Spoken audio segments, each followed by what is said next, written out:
Hey, good morning and happy spring break. Um, that's a pretty weird thing to say and a weird thing to feel. I want to introduce you to, look at my new friend. This is Alex. He is our bearded dragon for the foreseeable future. We are reptile sitting him. Um, and I never knew, does anyone have a bearded dragon? These boys and gals are so freaking fun. I am having a blast with him. He's like a dinosaur dog, like they have really good personalities. So if you do have a bearded dragon, please let me know because they are quickly becoming like my new favorite thing. So here you go, Alex. Okay. So I'm going to walk you through stuff that's going on. First off, don't freak out. Everything for this week is optional because you're on spring break. But at the same time, as spring break is exactly the same thing that you've been doing for the last 3 weeks, and it's really boring. So I have some optional activities for you, and I have some announcements that are actually pretty important. So I'm in my student view here on Canvas, and I'm going to close. If you guys didn't know this, you can organize your Canvas page by just reducing these, pressing the little arrow so that you can just focus on one module at a time. And so we're going to talk about our spring break while in quarantine. So first things first, if you are caught up with me, you have made a cube. And you finished that this week. So those of you who have posted pictures of your cube on the discussion, thank you very much. Everybody who hasn't, please do so. And I will be marking your work as complete. All right. I can say this as many times as necessary. You really need to stay caught up on your work in all your classes. Do your very best. And if you don't understand, you have to reach out to your teacher. If they don't have Remind, do it using your email. All your teachers' emails are available. Do it through Canvas. Do it anyway, because you really don't want this quarantine type situation to turn into the way that you're going to be receiving your grades or credit. I mean, none of us have any control over that. We just have to do what we're told. But I do feel nervous for those of you who aren't engaging in your classes. And I know it's not just mine. Every teacher is really worried about you guys as well. So if you know somebody, if you have friends, your close friends, make sure that they are checking Canvas at least once a week, making themselves a little to-do list for the week, and then making sure they're turning their work in. Because like I said, we can't really guarantee that that you won't need to have shown these things in some capacity. And that could become really stressful when you get to the very end and it's like time to graduate or time to move on. I don't want you to have to be making things up in the summer. And I don't mean to say that to alarm you or to make you think that I know anything you don't know. I'm just reporting back to you when I see that we are allowed to now be giving you evaluations and introducing new content. It makes me feel like we just all need to be on our toes. Okay, so that's my public service announcement. For those of you who did make your cube last week and you're all caught up, yay, good job. And I am going to have you just keep those puppies all wrapped up. Here, go, Alex. Keep those puppies all wrapped up. Maybe check on them once this week because I'm not going to be introducing the next steps for that. I probably will in the next week or so, and I'll give you a heads up, but next couple days. But I just want to make sure that I get to do my spring break thing, which is just 100% optional. Transforming your cubes, that is your assignment. Okay. Let's see. What else is on my list here? Oh, we also have been approved to do a clay pickup or some materials pickup. So I'm going to talk a little bit more about that. And there are some notes in your Canvas about it as well. But so we're going to be picking up stuff the Tuesday after spring break. So make sure you put that on your calendar and make every effort to get your clay because I'm going to continue posting ceramic videos and tutorials for you. And so I'd love for you to be able to continue with your ceramics work. For those of you who you don't feel safe, you have someone sick at home, something like that, for whatever reason, it's just not a good idea for you to be leaving your house to pick up any materials. I'm going to be giving suggestions for different types of like paper-based sculptures and things like that. But I want you to continue to make work. That's not going to be an acceptable reason to not be turning things in, because we can use any material we want. You can invent your own assignments off of Pinterest, whatever it is. You just need to keep making work and submitting it to me once a week, right? It's always going to be due the Sunday before, and then Monday I'm going to give you your next week's stuff. Okay? All right, so looking down here at what we are doing this week. For those of you, you probably are already right here, because this is where my video goes. So supply pickups, Tuesday the 14th at 12 o'clock outside my classroom. Okay? Like I said, don't come if you're sick. Don't come if someone in your home is sick. Make sure that you're using really good social distancing recommendations, and I will be doing the same thing. So I will be dividing up clay with as little handling as possible. I'll have a mask and gloves. And I'm going to place all of the clay in bags out on the courtyard. So all you do is you just walk up, grab your bag, and you walk away. Okay. I'll have a couple different quantities, and because any of you who want to just get crazy and do some independent projects, please understand, like, I want you making stuff right now. Like, it breaks my heart that we don't have time to do this together. So if you would like to, now that we can get clay to you, if you would like to continue to make stuff at home, watch YouTube tutorials, teach yourself some new things, or just play, like, please do so. Just don't be wasteful. Okay. Next, we have some art scholarships.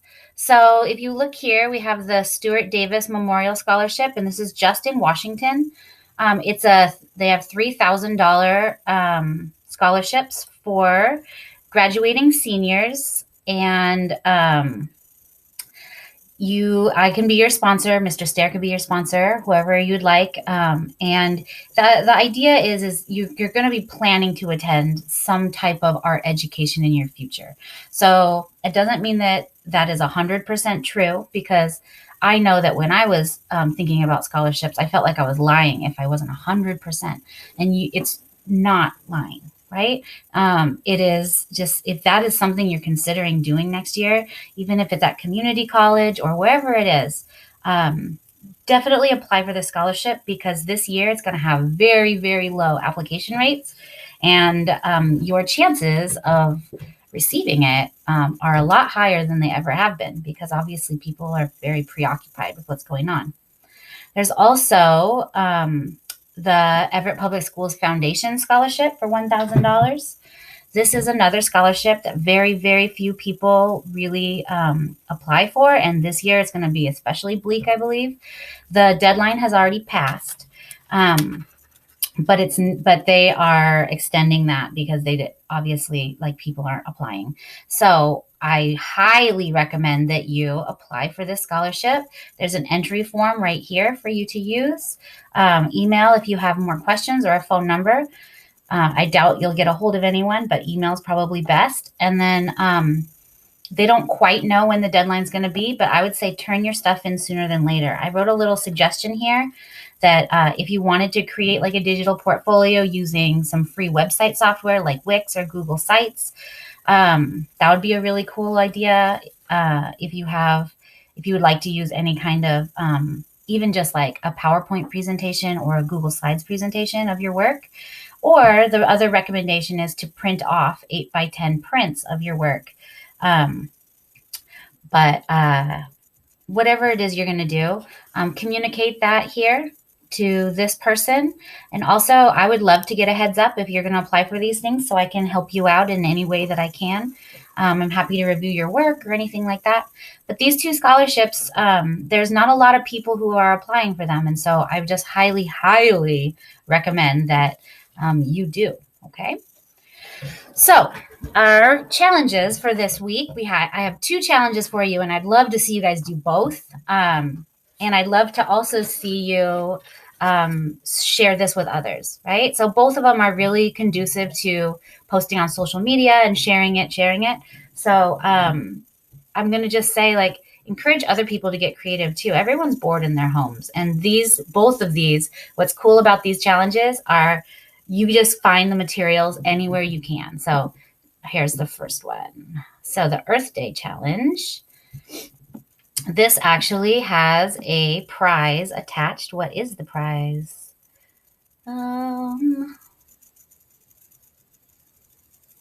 Submissions are April 24th.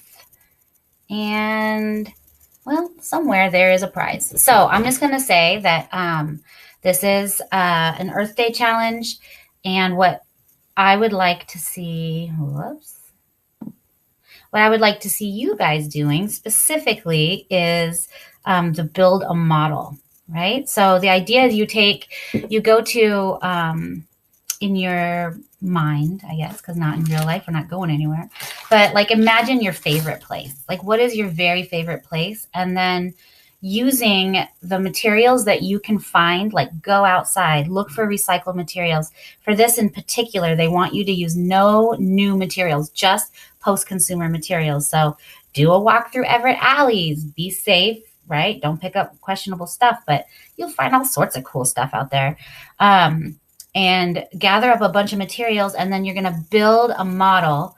And you're going to build a model of your favorite place, and then you're going to modify it to make it a green place, right? So thinking of things you can do, adding solar panels, rain barrels, rain garden, community gardens. What can you do to these favorite places? And then you build that into your model, and then you just kind of explain it. Sounds really fun. And so if you do this, please do it. Please share it. And then at the end of the week, when you're done, make sure you put it in the discussion so we can see the examples of what things look like. I would really like to use discussions more in this class. So make sure that you are regularly checking those discussions and responding to people. Let's see what else I have for you on here. All right, well, all the information's here. All the contact information is in place. The second one, this one cracked me up. Watch out, Alex. Where are you going? This is people recreating famous paintings at home and photographing it and putting it on Instagram. So if you haven't seen this already, it's cracking me up. So they're using their pets, their own bodies, their selves, their parents, whatever it is. And they're selecting a masterwork from the Metropolitan Museum. Look at this dog. It's funny. From the Metropolitan Museum, and it's selecting any image, and then they're trying to recreate it using things from their house, like towels and their pets or whatever it is. All of the information is here, and it's just talking about like how social media has been a really interesting place for artistic people to try to feel normal in all of this insaneness. What are you doing, Alex? Let's see if I can find some more examples on here. There's plenty. So if you go on Instagram, there's a hashtag somewhere that you can look up, but I'm going to leave that to you. That little funny girl. I like these ones where people don't even have people in it. They're just like literally making it out of collage, like 3D collage. So like this, how they tried to make the screen using oven mitts, a little house model, like colors. I would just really love to see you guys feel empowered and get excited about doing something funny like this with your siblings, with your parents, with yourself, whatever. Maybe challenge your friends to do it. But whatever you decide to do, definitely I want to see it because I think that this is really, really funny. And if you see any other cool ones, like ones that you like, you go on Instagram and you look up, some of these hashtags, feel free to post them in the discussion as well, right? I would love to know that you even just looked into it. So have a happy spring break. I hope you choose to do one of those 2 challenges and keep me posted and post in the updates or post in the discussion any updates that you have. Let me make sure that I got everything here on my list as my list. Yeah. Oh, the only thing I missed is go outside. It's going to be sunny this week. Get some fresh air and breathe. Ride a bike. Do something. and be safe. Please be safe. I miss you. I hope you're all making art and being creative. I'm going to post a discussion at the end of every single week. If you're making stuff, even if it's not what I'm assigning, please post those pictures, right? It's contagious. When we get excited about something, it spreads. And I definitely feel like we need more excitement and we need more community and togetherness, right? I miss you guys so much. Post the pictures. All right. So me and Alex are signing out. So have a wonderful day. And how do I turn this off? Peace out, my friends.